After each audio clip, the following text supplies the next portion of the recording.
Dick's Sporting Goods is set to acquire Foot Locker for $2.4 billion. According to CNBC, Dick's Sporting Goods said Thursday that it plans to acquire rival Foot Locker as it looks to expand its international presence, win over a new set of consumers, and corner the Nike sneaker market.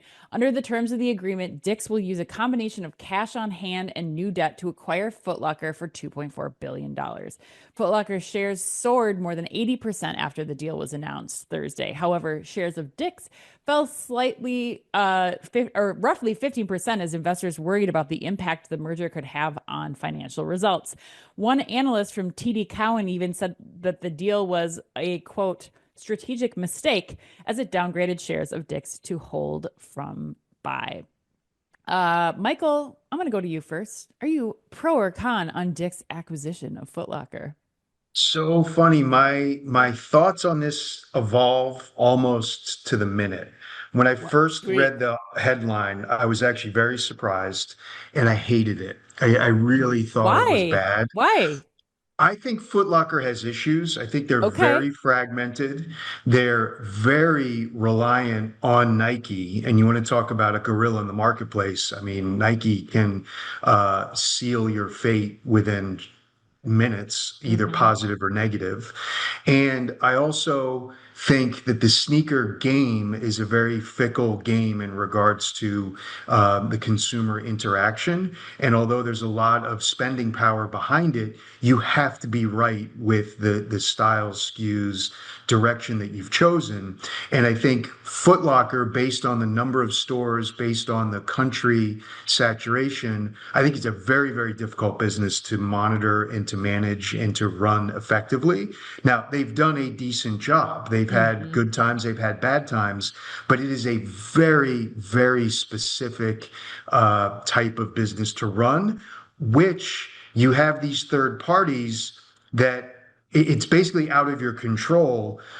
Your destiny may be out of your control. Like it's been highly publicized when Nike wanted to pull out of the market, Foot Locker's business had a precipitous drop almost immediately. Right. When Nike wanted to expand the marketplace and I'll call it use Foot Locker to gain market share, it was great. But the minute that wasn't great, it was a problem for Foot Locker. So I think there's some huge inherent risks for Dick's. So that's Yeah. number one. That's why I hated it.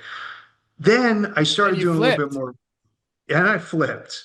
So I started doing a little bit more research on the size and scale of Dick's, and I was a little mistaken in understanding how large they are. Yep. They're a pretty big entity. Yep. I think they're approaching $20 billion, right? Hmm. So at that size, growth, organic growth is difficult, right? Hmm. One up 1% comp, down 1% comp, you're kind of happy. But if you're down 5% comp in a tough year, that is a massive hit to your revenue. So I like the fact that they actually acquired an adjacent business that's going to layer in a multi-billion-dollar revenue stream. I thought that was a very easy pickup. And in rereading the releases, either the CFO or the CEO said, we are going to add in, I think, 4.5% comp sales in the first year, which I liked a lot. Yeah. So so number three, my conclusion is the only way they will be successful with this is not integrating it into the Dick's business. It's sort of Okay. like a standalone, let Foot Locker run. If there's some back of the house IT or supply chain efficiencies you could create, great. If you start to sort of uh, matrix it into the Dick's organization, I think that's a massive disaster. They should just leave it as its own entity, let it run on its own, treat it as its own thing, look for some economies of scale, but almost insulate and have it do that. And if they can do that, it may be very successful for them.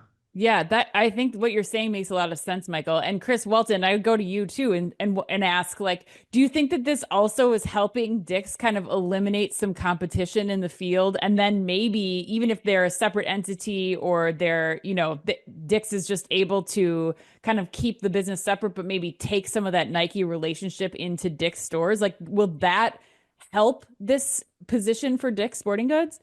Yeah, I mean that's we were joking before we started this podcast, and I had kind of potentially hot take, although I don't think it's that hot. That I wanted to get Michael and Chris's opinion to see if they'd laugh me out of the room on this. But I mean, the thing I like about this deal is like if I just go into the realm of like, what if Dick's just shut these stores down? Right. And the $5 billion in revenue that Foot Locker generates, a portion of that goes to Dick's just through inertia. Mhm. Then when I think of the annuity on that volume year over year, the $2.4 billion seems like they got a steal. Yeah. So I think minimally you approach it like Michael said, where you try to operate them. If it doesn't work, like I feel like the worst case scenario here isn't actually that bad in the long run. So for that reason, I like this move a lot.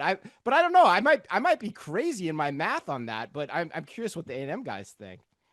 It's the old retail holy grail of, does one plus one equal two or three? Everybody Mhm. always tries to say one plus one equals three, but generally, when you do that, you don't capture even one of the sale. So that two and change billion, 2.4 billion, whatever their actual revenue number is, if Dick's did close all their stores, could end up being $1 billion, or maybe a little bit even below $1 billion.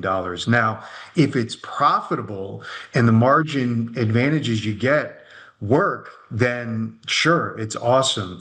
But I think it's a little scary. And the other key piece, I love the hot take, by the way. I think it's a very interesting thing.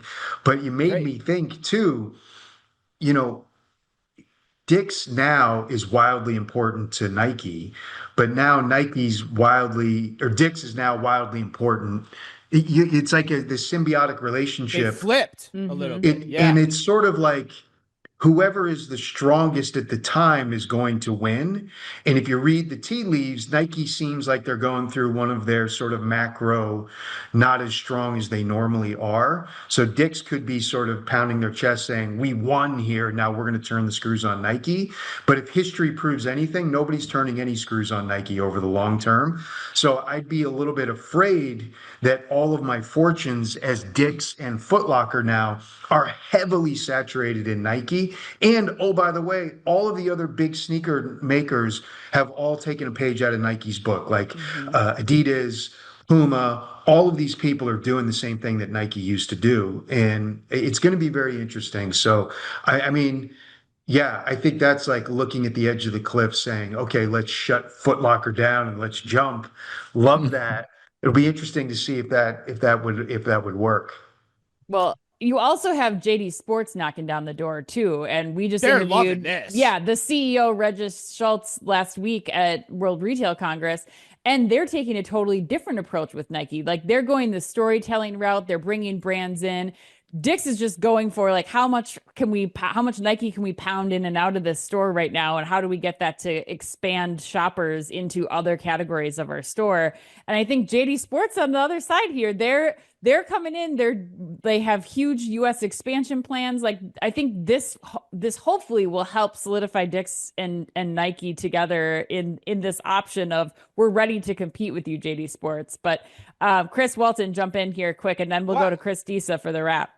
I was just gonna say, like, I think the one point that I've been thinking about when Michael said, does one plus one ever actually equal three? I think the unique thing about this is the shopping experience for at Foot Locker is very different than the shopping experience for Dick's. Dick's is almost a standalone experience whereas Foot Locker is that mall-based experience. And so in theory, where does the volume go over time I've been trying to wrap my head around that. Yeah. And I think it presents different dynamics than say if the acquirer was basically competing in the same trip, and they're not in this case. But yeah, I don't know. Yeah. Okay, Chris Disa, the floor is It, yours, friend. all very interesting points. I guess a few things to add. One is I do agree with Michael that the businesses should be treated separately.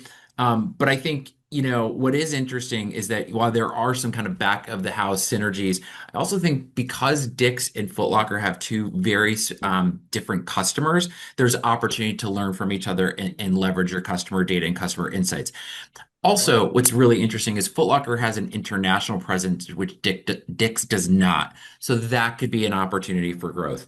But I think underpinning all of this is Foot Locker still has some major challenges. If you recall, they set up a or set upon a path for a new strategy that kicked off in 2023 called Laces Up. And two big pillars of that strategy were around supply chain improvement and inventory accuracy, as well as the omni-channel experience for the customer. Two critical pieces into kind of to create long-term value. So the punchline here is that just because they're acquired, there can be a lot of great opportunity for both organizations. However, the leadership team still has to fix or improve upon Foot Locker's core business. Right. Right. Michael, you want to say something else? And one last quick thing that Chris just made me think of. The question is, are they going to be on the right side of history when you look back with the massive change of the US department store and mall model? The answer might be yes, right? Because department That's what I was stores are thinking. clearly failing. This could be the future where you have a huge base. You start to bring in complementary plugins. You let them do their own thing. You have them all have unique innovation, as well as setting up multiple opportunities to shop for the customer. It'll be very interesting to see how this one really works out. Yeah, and that's why I made the point of Dick's could be very surgical about which stores they decide to keep open, given that phenomenon, so that the draft from the sales volume goes from one place to another. Wow. And Chris, you brought up good points too, like the retail media angle here. That expands, greatly across these two entities. Dick's is a great omni-channel retailer, so they can probably bring that operational knowledge to Foot Locker as well. So